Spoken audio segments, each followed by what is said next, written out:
Assalamualaikum warahmatullahi wabarakatuh.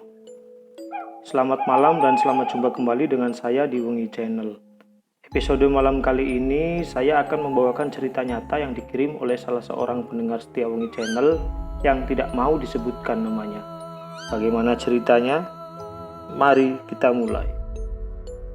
Sebelumnya, saya ingatkan untuk mencari posisi yang nyaman, kemudian klik subscribe dan jangan lupa berdoa.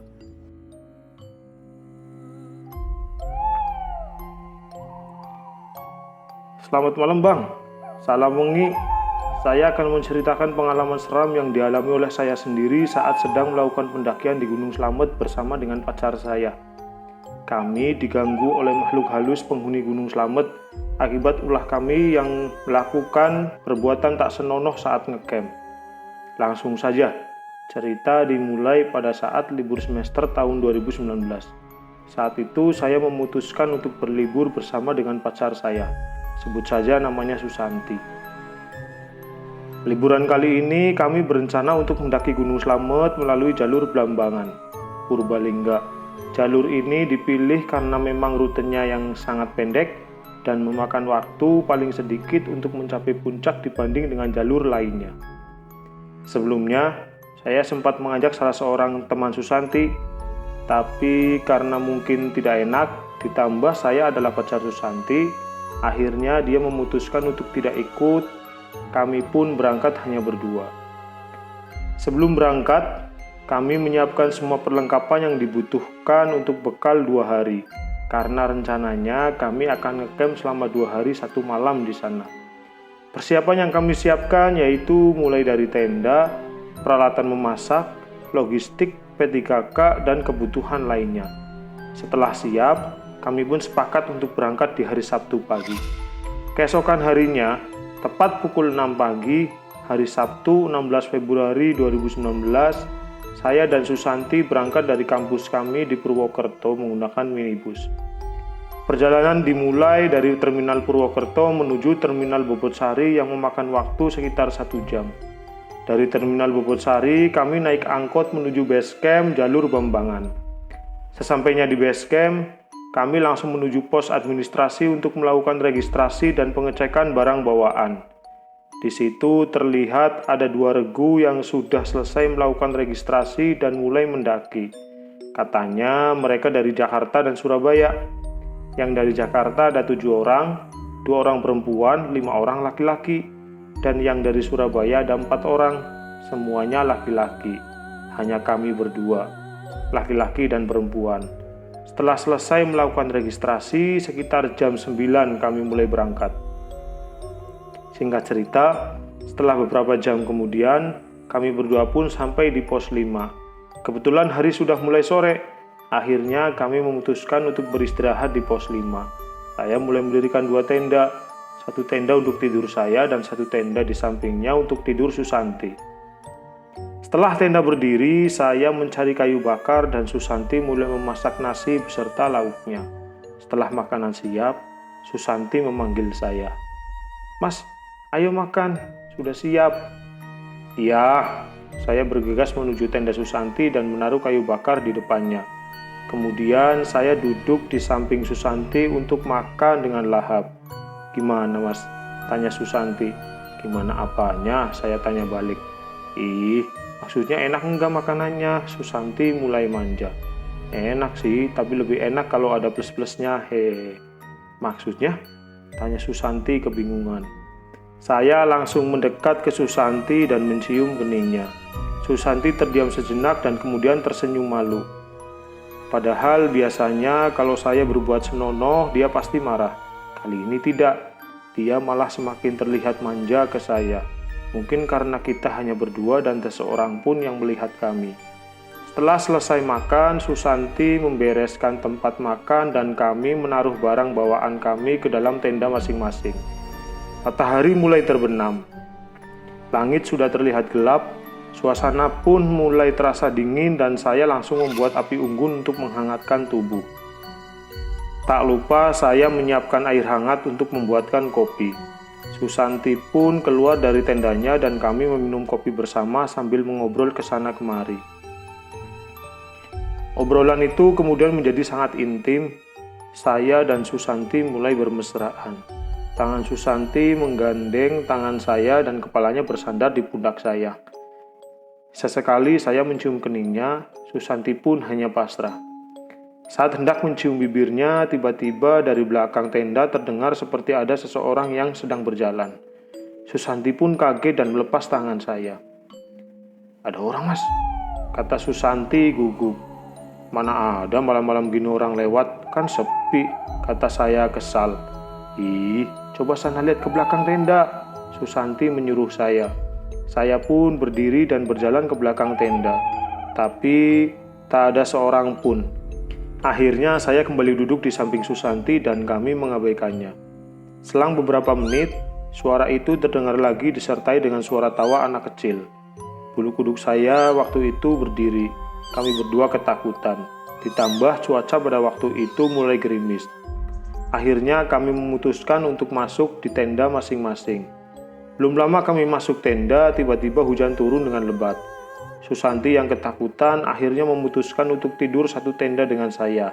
Kami berdua pun tertidur sangat lelap. Keesokan harinya, setelah selesai sarapan, kami memutuskan untuk turun. Rencana kami yang seharusnya akan naik hingga puncak gagal. Itu karena kami bangun kesiangan, ditambah cuaca saat itu mendung. Akhirnya kami berdua mulai bergegas membereskan barang-barang. Setelah selesai, kami langsung berjalan turun. Belum lama kami berjalan turun, tiba-tiba kami bertemu dengan seorang perempuan berambut panjang dengan setelan lengkap pendaki. Tapi tidak membawa apapun. Ia berjalan untuk naik di hadapan kami. Saat saya menyapanya, ia tidak menjawab sama sekali. Akhirnya kami mengabaikan dan terus berjalan. Cuaca yang mendung saat itu menjadi gerimis. Saat sampai di pos 4, kami memutuskan untuk istirahat sejenak. Tiba-tiba perempuan yang tadi berpapasan dengan kami bertemu lagi. Kali ini dia berjalan turun. Tanpa ragu saya pun menyapanya lagi. "Mbak, kenapa turun lagi?" tanya saya. Dia berhenti dan menatap kami dengan sinis. Saya terbawa emosi, akhirnya menanyakan kembali. "Mbak, kok melotot?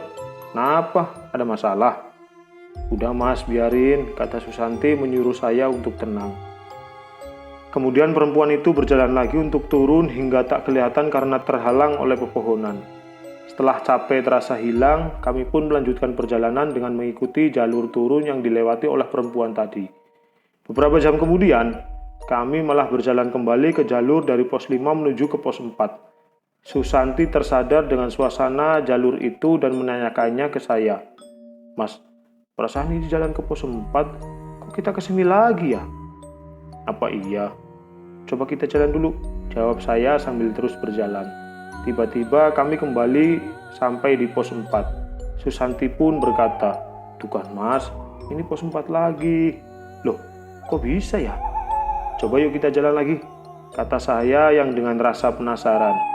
Kami berdua melanjutkan perjalanan sampai akhirnya kami pun kembali lagi di pos 4. Kami pun mengulanginya kembali, tetapi tetap saja sampai di pos 4 lagi.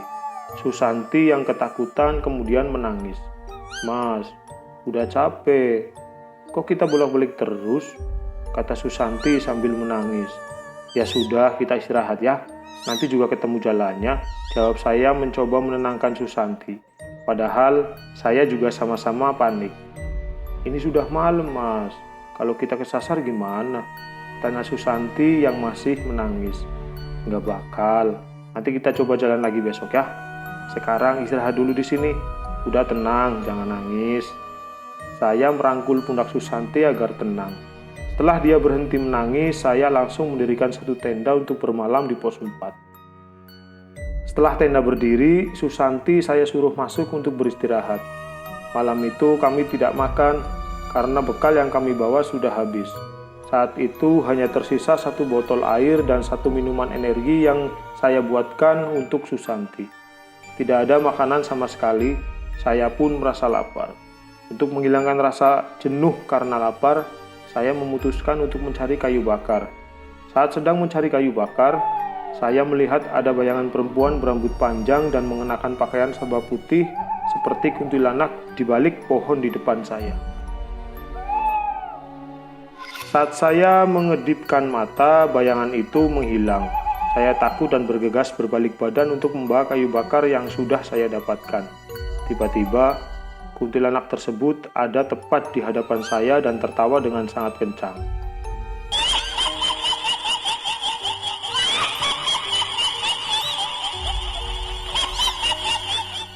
Saya sangat kaget dan ketakutan hingga kayu bakar yang saya pegang dibuang. Kemudian saya lari tanpa menghiraukan apapun yang ada di depan saya. Saya lari sebisa mungkin dengan teriak meminta tolong. Tolong! Tolong! Tolong! Sampai akhirnya saya bertemu dengan tenda milik rombongan orang dari Jakarta. Mereka semua kaget dengan kedatangan saya, kemudian mereka menenangkan saya. Ada apa, Mas? Kok lari ketakutan? Tanya seorang pendaki. Itu, Mas. Ada kuntilanak di sana. Di sana, Mas, ada kuntilanak, Mas, kata saya yang masih gugup. Ini minum dulu, Mas, biar tenang, kata pendaki lainnya sambil menyodorkan gelas. Saya pun meminumnya. Setelah merasa tenang dan lega karena menumbuhkan orang lain di tengah sepinya malam di Gunung Slamet, saya bercerita mengenai kuntilanak itu. Kemudian saya meminta tolong kepada orang-orang tersebut untuk menyusul pacar saya yang saya tinggal di pos 4. Kebetulan tenda mereka berada di pos 3 dan berencana mau turun. Akhirnya mereka membagi 2. 4 orang jaga tenda dan 3 orang naik lagi ke pos 4 bersama dengan saya. Sampainya di pos 4 terdengar pacar saya sedang menangis sendirian di dalam tenda. Mungkin karena ketakutan saya tinggal sendirian. Kemudian saya dan 3 pendaki yang menolong saya itu pun menenangkan pacar saya. Setelah dirasa tenang, kami langsung membereskan tenda dan bergegas untuk turun. Saya menuntun pacar saya yang terlihat kedinginan. 2 orang di belakang saya membawakan tas kami dan 1 orang berada di depan sebagai penunjuk jalan. Akhirnya kami sampai di pos 3. Di sana saya mendirikan tenda lagi dan diberi makanan. Sambil makan bersama, saya menceritakan semua yang saya alami bersama dengan pacar saya. Mulai dari diganggu saat bermalam di pos 5, bertemu dengan perempuan pendaki yang aneh saat turun, hingga kami kesasar sampai bertemu dengan kuntilanak. Mereka semua tertegun dengan cerita saya. Mungkin karena sama-sama ketakutan, karena hari sudah mulai malam, kami memutuskan untuk tidur. Keesokan harinya, kami sarapan dan setelahnya langsung memberesi barang-barang untuk bergegas pulang. Sampainya di pos administrasi, saya menceritakan kembali kepada petugas administrasi dan mereka memberi kami peringatan agar semua yang saya alami dapat dijadikan sebagai pelajaran. Akhirnya, dengan rasa syukur yang sangat banyak, saya dan pacar saya dapat pulang dengan selamat. Cerita selesai. Demikian cerita mistis kali ini. Semoga dapat menghibur dan sampai jumpa di cerita mistis berikutnya. Apabila Anda punya pengalaman mistis yang ingin dibagi ceritanya, silakan hubungi kontak yang tertera di kolom deskripsi. Terima kasih. Wassalamualaikum warahmatullahi wabarakatuh.